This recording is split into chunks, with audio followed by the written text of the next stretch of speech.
coming in. Right now he's at 500 feet AGL. He's accelerating to 300 knots. This is demonstrating the low level capability and high speed tactics that we're going to have coming in.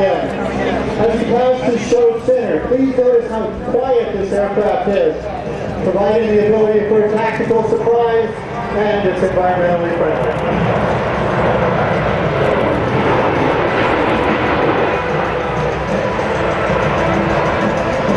You know what's oh, go ahead. Go ahead.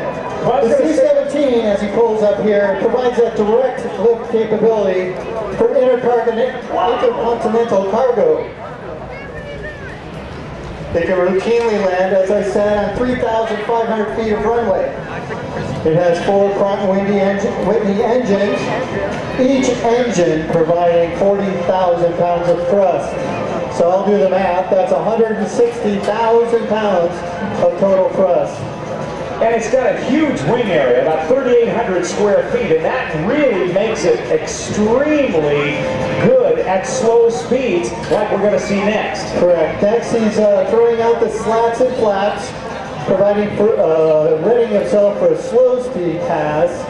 As you mentioned, the large wing capacity. To put it in perspective, it's about half the length of a football field. Yeah, that wingspan is 169 feet 10 inches, and look at the, ladies and gentlemen, on the edges of the wings that have those winglets, and they actually, even though they stick up and it's something else in the air, they actually reduce drag and increase efficiency. Correct. It provides more lift capability, but reducing the wingspan so we can put it into tighter airfields. And also, to put it in perspective, those little winglets are over 9 feet tall. So if you put a hoop on them, you'd almost be regulation NBA. Okay.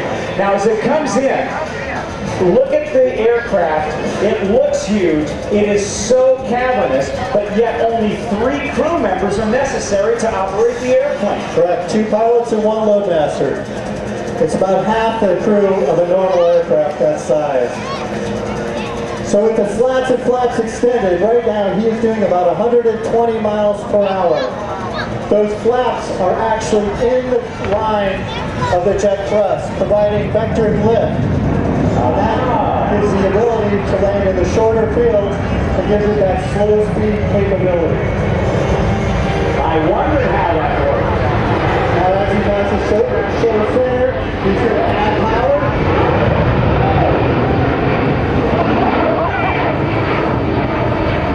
Right now it's about 20 degrees goes on before pushing over for the next teardrop pass.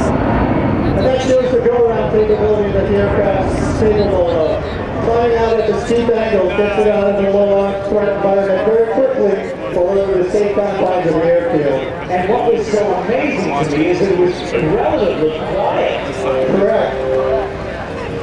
Now, as it goes by, one of the things I saw when it was going over to the right to teardrop in for that slow speed pass, we had it banked up probably 60 degrees of the bank. That's unheard of in a cargo aircraft. Correct. With the mission computer, it's able to provide a safe stall margin.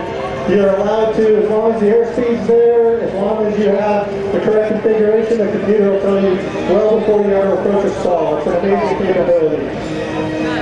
Go ahead. As he starts to turn it down here, he's going to again start a 360-degree turn over show center.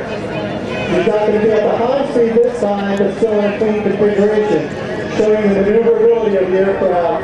Again, trying to stay over a safe environment in the airfield, avoiding the tactical threat. Maximum speed, what? A little over 500 miles an hour? At cruise, yes. 500, 550 miles per hour is pretty routine. And as we listen to these engines, I was talking about how quiet they are. If you've ever been on a jetliner, like a Boeing 757 specifically, they have the civilian version of the same engine that powers the C-17. It is the exact same engine on the 757. So notice the tight turn radius. Again, providing that tactical lift capability. And Andy, you fly these things, right? That's correct. Now I know that a C-130 has like a yoke, it's like almost a steering wheel.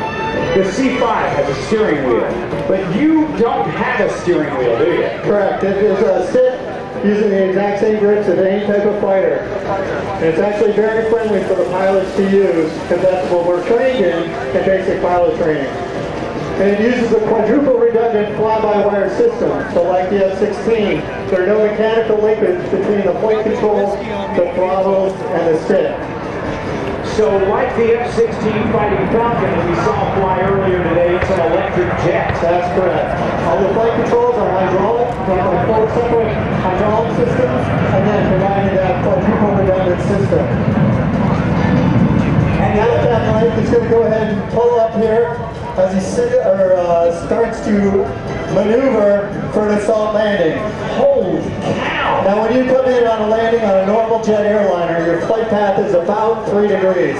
He's going to nearly double that, coming in at about 5 degrees. And that provides that tactical assault capability to provide an exact pinpoint landing. If we're going to land in a short field, we have to make sure we touch down in the exact spot we want.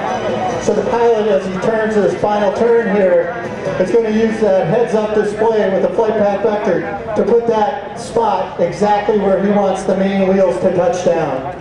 You know, did you talk about the heads-up display? That is something that is unique to fighters, or has been unique to fighter aircraft. This is one of the first airplanes of this size ever to have a heads-up display. That's correct. The idea is that we can use that heads-up display to make sure that we're looking outside using those two glass panes to give us all the vital information we need to fly the aircraft. Airspeed, attitude. So right now he's on a steep 5-degree glide slope. He's putting that flight path vector exactly where he wants the main wheels to touch down. It really is a phenomenal thing. Now, I want you to watch, ladies and gentlemen, when it touches down.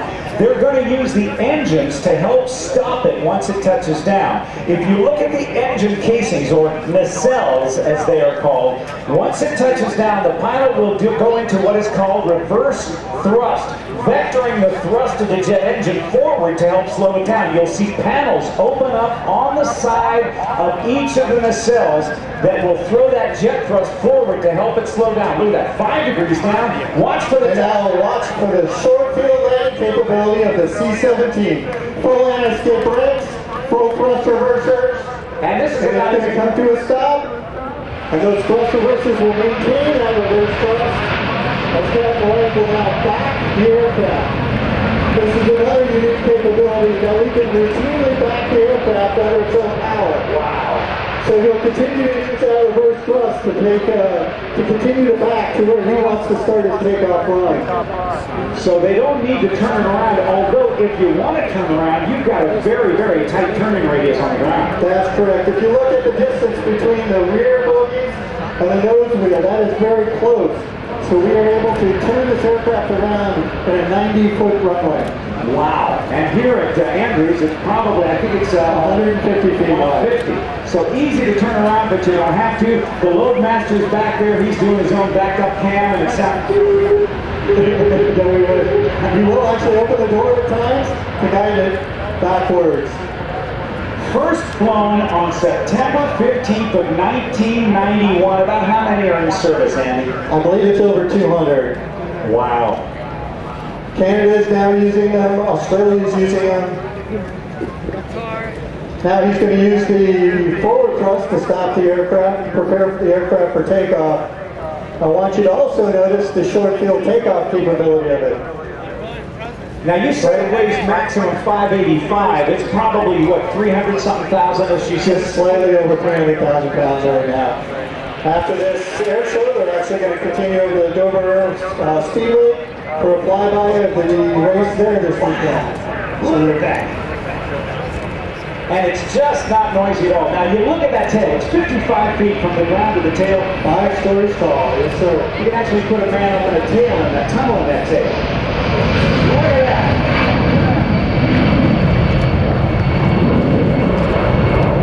And so very quiet. Very. That's pretty cool. Honestly, that feature. So all of the neighbors you've seen here today are maneuvers that